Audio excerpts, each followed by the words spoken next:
ओम काल काला विद्महे कालातीताय धीमहि तन्नो काल भैरव प्रचोदयात्। नमस्कार साथियों। तो आज का हमारा टॉपिक है दोपहर के वक्त की उनकी दिल की बातें। ओके, सो शुरू करते हैं reading with the help of objects.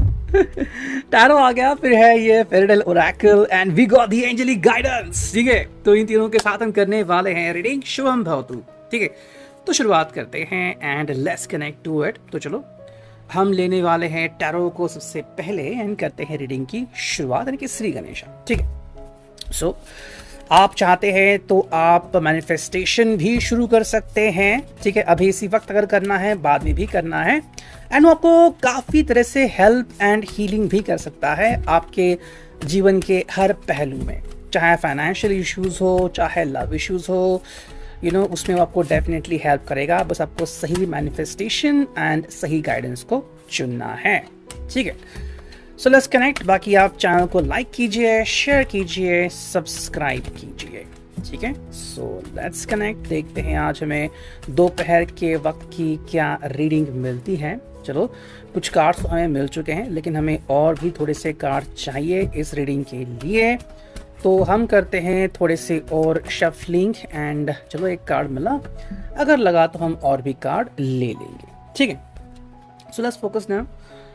जो सबसे पहला कार्ड हमें मिला है, I think now you could see that, ये है द स्टार। ठीक है, इनकी शुरुआत हुई है एक्वेरियस कुंभ राशि से। अगर हम द स्टार की एनर्जी को देखें तो ये व्यक्ति शायद किसी चीज़ के बारे में उत्साहित है, थोड़ा सा परेशान भी है एंड किसी चीज़ को प्राप्त करना चाहता है। अब वो क्या है, वो आपके प्रति इनका प्यार स्नेह भी हो सकता है। मे बी आपको कॉल करना है, आपसे मिलना है, या फिर आपको कोई चीज़ बतानी है, दिल की बातें शेयर करनी है, दिल का बोझ हल्का करना है। ठीक है, या फिर कहीं ना कहीं कि भी कैसे आपसे जुड़े, या फिर जो भी आप दोनों के बीच की समस्या आती है कैसे उससे छुटकारा पाए, वो भी हो सकता है। अगर हम और डीप जाएं तो मे बी इनकी ज़िंदगी में कोई एक ऐसा पहलू अगर चल रहा है जहाँ पे इनको दिक्कतें आ रही है, फाइनेंशियली हो, फाइनेंशियली इंडिपेंडेंट होना चाहते हैं, या फिर प्रमोशन नहीं मिल रहा है, दूसरी कंपनी ज्वाइन करना चाहते हैं, तो ऐसे अगर कोई बात आ रही है तो ये पर्सन उसका हल निकालना चाहता है। तो वो भी हम यहाँ पे देख सकते हैं। कुछ चीज़ों के बारे में आपको पता हो सकता है, कुछ चीज़ें उन्होंने अपनी तक ही रखी हुई हो सकती हैं। तो ऐसे मामले में जो भी आपसे ज़्यादा मीनिंग कनेक्ट हो जाए, आप उसे ले सकते हैं। दूसरा कार्ड मिला है वो है एस ऑफ वॉन्ड्स का कार्ड, यानी कि एरीज, लियो, सैज, फायर साइन यहाँ पे आ चुका है। इसके अगर हम बात करें तो पैशन के साथ ये व्यक्ति शुरुआत करना चाहता है, या फिर अगर हम दोपहर की भी बात करें, हमारे यहाँ पे अभी बस बारिश हो चुकी है, तो ये व्यक्ति काफ़ी उत्साहित है एंड उसका जो लगाव है, चाहे वो काम के प्रति हो या फिर कम्युनिकेशन के प्रति हो, वो काफ़ी उत्साहजनक है। ठीक है, यानी कि भाई ये पर्सन दिल से कोई भी काम करना चाहता है। अगर आप इनसे बातचीत करते हो और आपको शायद वो फ़र्क समझ में आएगा कि पहले शायद थोड़े से उदासीन लग रहे थे, थके हुए लग रहे थे, आज जो है वो अचानक से उनमें थोड़ा सा उत्साह दिख रहा है, यानी कि भाई अपने आप कॉन्फिडेंस जो है वो कूट कूट के भरा हुआ है। वो चीज़ आप डेफिनेटली इनके थ्रू या इनके भीतर महसूस करेंगे। नेक्स्ट कार्ड है वो है four of swords, Gemini, Libra, Aquarius, air sign.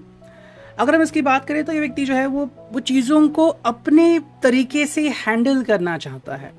बाकी अगर डेस्टिनी खुद टर्न ले रही है या फिर बाकी कुछ जो हो रहा है उसमें उनको कोई भी मोल भाव नहीं करना है, जैसे चीज़ें हो रही है उनको वैसे ही होने देना है।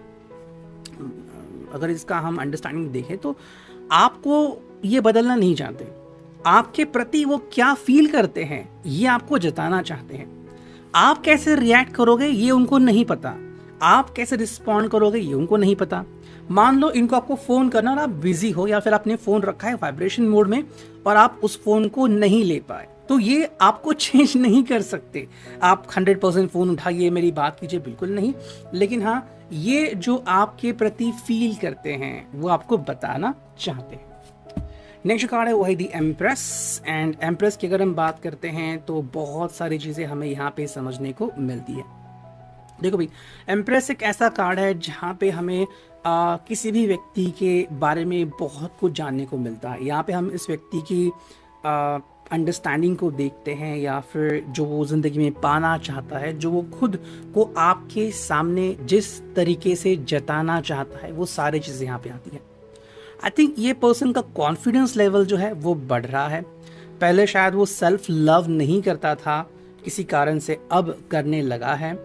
एंड मे बी शायद सैटरडे संडे का कोई असर हो चुका है उसके ऊपर, इसलिए तो इतना आई थिंक चेंज उसमें दिख रहा है। हालांकि अगर हम आज की बात करें, ठीक है, यानी कि 3 जुलाई की, तो आज है गुरु पूर्णिमा। ओके, शाम के शायद 5:08 तक ये होगी। बेंदूर भी है यहाँ पे। लेकिन एक और चीज़ है जिसे कहते हैं नक्षत्र, ठीक है। अब इस नक्षत्र को कहते हैं मूल नक्षत्र, या फिर एक ऐसा नक्षत्र होता है जो बहुत ही घातक होता है। अब घातक इन द सेंस क्या, इस पर्टिकुलर नक्षत्र के टाइम पीरियड में आपको कोई भी ऑस्पिशियस या फिर अच्छी शुरुआत नहीं करनी होती है। एक लाइव एग्जांपल देता हूँ आपको जो एक्चुअली में हुआ था। एंड पता नहीं किसने, जो भी लोग इसके पीछे थे उनको कैसे पता नहीं लगा। एक डॉक्टर थे मेरे पहचान के, उनके किसी रिलेटिव की शादी थी, उनका बहुत ही करीबी था। एंड मुझे भी न्योता आया था। लेकिन जब मैंने चेक किया वो डेट, तो वो जो जिस दिन पे थी उस दिन मूल नक्षत्र था। एंड आई थॉट, लेकिन अब क्या करे, ऑलरेडी सब चीज़ें बढ़ चुकी थी। I was not able to go there, मैं नहीं जा पाया वहाँ पे। लेकिन वेरी नेक्स्ट डे मुझे पता चला कि जैसे ही शादी हुई, यू नो, जो उनके और भी सबसे ज़्यादा करीबी था वो चल बसे। तो वो चीज़ हुई। तो कहीं ना कहीं जो नक्षत्र होता है वो बहुत ज़्यादा खूंखार भी हम कह सकते हैं। तो ऐसे में आई थिंक ये व्यक्ति जो है, जो हमें कार्ड आ गया था ना 4 ऑफ सॉर्ड्स, कि भाई जैसे चल रहा है वैसे चलने दो, कोई हमें चीज़ नहीं करनी है, ये बिल्कुल सही तरीके से आगे बढ़ रहा है। मतलब कहीं ना कहीं एस्ट्रोलॉजिकल ज्ञान भी लेके आगे बढ़ रहा है, हम इसे कह सकते हैं। 6 ऑफ कॉइन्स यहाँ पे। तो ये जजमेंट नहीं है, लेकिन ये कैसा है कि भाई मुझे जो व्यक्ति जैसा है उसको उस हिसाब से देखना है। ये कहीं ना कहीं इनकी ज़िंदगी में आ चुका है। सक्सेसफुल बिजनेसमैन बनना है तो ये करना ही पड़ता है। आई थिंक ये चीज़ इनके भीतर आ चुकी है। दरअसल जनरल में कैसे कहते हैं कि जो व्यक्ति बुरा है उससे दूर रहो, जो व्यक्ति अच्छा है उससे करीब रहो। लेकिन रियल लाइफ में ऐसा होता नहीं। मान लो आप जहाँ पे काम कर रहे, आप मान लो कस्टमर केयर हो, ठीक है, आपको फ़ोन आते हैं, कोई व्यक्ति जो है कस्टमर है वो अगर बहुत ही परेशान है तो वो फिर आपसे बात, ऊंची बात में बात कर रहा है, ऊंची आवाज़ में वगैरह हो रहा है, तो you have to listen to it.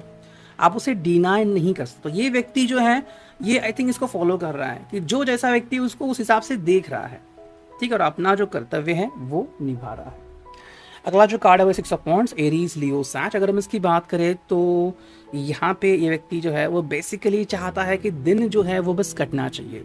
And secondly, जो ये रिश्ते जोड़ रहे हैं ना वो सक्सेसफुल होने चाहिए। वो चीज़ यहाँ पे आती है। हाँ, आप उनके बारे में एग्जैक्टली क्या फील करते हो, जैसे मैंने कहा कि आपको बिल्कुल भी बदलना नहीं चाहते, लेकिन हाँ, अगर वो आपके सामने कोई प्रस्ताव रखते हैं और अगर आप उस प्रस्ताव को एक्सेप्ट करते हो, उनके लिए खुशी की बात है। अगर मान लो नहीं भी करते तो भी भाई ये ज़िंदगी में आगे बढ़ सकते हैं। किंग ऑफ सॉर्ड्स, कम्युनिकेशन की अगर हम बात करें तो ये कम्युनिकेशन में मास्टरी कर सकते हैं। कैसे? अगर उनको आपका स्वभाव पता है तो कब बात करनी है, कब नहीं बात करनी, साइकोलॉजिकल होता है ये, ठीक है। जो साइकोलॉजी में ज़्यादा जानकारी रखते हैं उनको पता होता है। अगर आपके पास ऑब्जर्वेशनल स्किल्स हैं, तो वो चीज़ होती है and you can do that easily. So that is the main thing over here. जैसे कि आपने काफ़ी लोगों को देखा होगा कि जो साइकोलॉजी के ऊपर शोज़ करते हैं, आपके दिल की बात जान लेना या फिर बताना कि आपके मन में क्या चल रहा है, वो इसलिए होता है बिकॉज उनके ऑब्जर्वेशनल स्किल्स बहुत स्ट्रांग होते हैं। इसका मतलब वो कोई जादू वगैरह नहीं होता, वो एक ट्रिक होती है। ओके, अब मैं उन लोगों के बारे में बात नहीं कर रहा हूँ जिनके पास एक्चुअली सिद्धि है, वो अलग बात है। लेकिन ये जो है वो आप भी कर सकते हो। ये पर्सन भी शायद कहीं ना कहीं कर चुका है, जितना उन्होंने आपके साथ समय बिताया है, कि भाई आप कितने नाजुक हो, आप कितनी बारकाई से सोचते हो, कैसी जानकारी रखते हो, आपको लोगों के प्रति आपके दिल में कैसे भाव रखते हैं आप, ये उनको पता रहता है। क्वीन ऑफ वांड्स है यहाँ पे, एरीज, लियो, सैच। तो पैशनेट है, लेकिन यहाँ पे हमें क्वीन मिली है, किंग नहीं मिला है। तो क्वीन का मतलब है कि ये जो व्यक्ति है वो आपके हिसाब से ही आपके सामने पेश आएगा। ऐसा नहीं कि भाई आप गुस्सा हो तो ये भी गुस्सा हो गया, नहीं, आप गुस्सा है तो ये शांत रहे, ठीक है, गुस्सा हो जाओ, मैं शांत रहता हूँ। तो कहीं ना कहीं ये चाहते हैं कि रिश्ता जो है वो कंटिन्यू रहे, ना कि वही उसमें कोई इश्यूज आ जाए, ठीक है। वो चीज़ यहाँ पे आती है। चलो आई थिंक इस रेडी में काफ़ी स्माइल कर रहा हूँ मैं, जो कि अच्छी बात है, ठीक है, that is a good thing. अब देखते हैं, काफ़ी लोग कॉम्प्लीमेंट करते हैं कि भाई आप हंसते अच्छे हो, लाइक सो लेट्स सी। देखो जो पहला कार्ड आ गया वो है पेशेंस। तो ये व्यक्ति पेशेंस रखे हुए हैं, यानी कि भाई इस व्यक्ति को पेशेंस रखना है, ये झट से कोई भी रिजल्ट नहीं चाहते। अगर आपको और समय चाहिए तो ठीक है, एंड ये खुद भी पेशेंस रख रहे हैं, तो आपको शायद इनसे बात करने का मौका बाद में मिल सकता है, या फिर जिस क्वेश्चन के बारे में आप सोच रहे हो उसके जवाब शायद आपको लेट भी दे सकते हैं। ये बेसिकली किसी के ऊपर विश्वास करना चाहते हैं। इसके दो रीज़न मिलते हैं। पहली बात, ये अपनी ज़िंदगी में एक मेंटोर ढूंढ रहे हैं, एंड सेकेंडली आपके बारे में अगर बात करें तो आपको और बेहतरीन तरीके से समझना चाहते हैं। ये प्यार के लिए रुके हुए हैं। तो प्यार का मतलब जो आप दोनों को ही समझना होगा। कई बार लगता है कि हमें बस अट्रैक्शन हुआ है, अट्रैक्शन मतलब प्यार नहीं होता, ठीक है, ये पहली बात है। एंड सेकेंडली प्यार जो होता है तो आपका दिल आपके हाथ में नहीं रहता, वो आप किसी को दे चुके होते हैं, वो फीलिंग आती है वहाँ पे। नेक्स्ट कार्ड है फ्रूशन। तो ये एक्चुअली वेट कर रहा है कि आपके तरफ से जब उनको आएगा ये मैसेज कि आई एम रेडी, तो फिर वो इस सिचुएशन को या फिर इस रिश्ते को और आगे ले जा सकते हैं। कुछ चीज़ें जो हैं वो उनको सडनली पता चल चुकी हैं या फिर पता लग सकती है अचानक से, उनके बाद वो रियलाइज़ कर सकते हैं। एंड जो नेक्स्ट कार्ड आ गया है वो है फ्रेंडशिप। तो अगर हम इनकी बात करें तो ये पर्सन जज्बाती नहीं हो रहा है, जज्बात को कंट्रोल में रख रहा है, लेकिन जो उनके लिए काफ़ी इंपॉर्टेंट है वो है फ्रेंडशिप। तो आपके साथ वो अपनी फ्रेंडशिप किसी भी हालत में लूज़ नहीं करना चाहते, यानी कि भैया आप चाहे तो लवर बने रहे ना रहे, बट आप एक दूसरे के अच्छे फ्रेंड तो डेफिनेटली बन ही सकते हैं, ठीक है। अब देखते हैं कि हमें एंजेलिक गाइडेंस क्या मिलता है स्पेसिफिकली आपके इस सिचुएशन के ऊपर। चलो let's see, we got this opportunity. हो सकता है कि आज इनके लिए या आपके लिए कोई एक ऐसा मैसेज आए जो कि आप दोनों की ज़िंदगी बदल दे, ठीक है, एक नई अपॉर्चुनिटी, नई चुनौती, और आप उसको चुन भी सकते हैं। लेकिन दूसरा जो कार्ड है वो है वेट, यानी कि रुकने के लिए। हो सकता है कि किसी एक के लिए अपॉर्चुनिटी आ रही हो, दूसरे को रुकने के लिए कहा जा रहा हो। ये आज दिन के लिए है। तो हो सकता है कि अगर आप अचानक से मान लो गुस्से में आ गए हैं, लेकिन अगर आप अपना गुस्सा कंट्रोल कर सकते हैं और तभी इस व्यक्ति को आपसे बात करने का मौका मिल सकता है, तो तुरंत अपॉर्चुनिटी भी आ जाएगी, रुकना भी हो जाएगा, एंड चीज़ें अपने आप संभल जाएंगे। लेकिन उस वक्त आपको ये कंसिडर करना है।